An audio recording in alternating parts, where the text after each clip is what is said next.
Statistika maħruġa mill-Uffiċċju Nazzjonali tal-Istatistika kkonfermat li d-dħul tal-ħaddiema f'pajjiżna kien protett u żdied b'4% minkejja l-impatt ekonomiku li ħolqot il-pandemija fuq diversi pajjiżi.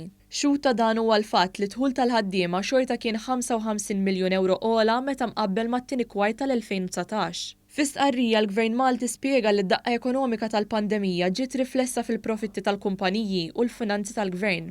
Il-Gvern flimkien mas-sidien tan-negozji ġarrew il-piż finanzjarju flimkien u servew ta' tarka għad-dħul ta' eluf kbar ta' ħaddiema.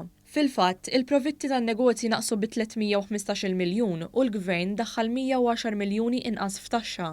Dan fil-waqt li tas-sussidji li jammontaw għal 125 miljun. Minkejja l-pandemija f'pajjiżna fit-tieni kwart tas-sena id-dħul tal-ħaddiema f'pajjiżna żdied bi kważi 4% grazzi għal diversi skemi mħejjija biex jissalvagwardjaw l-impjiegi.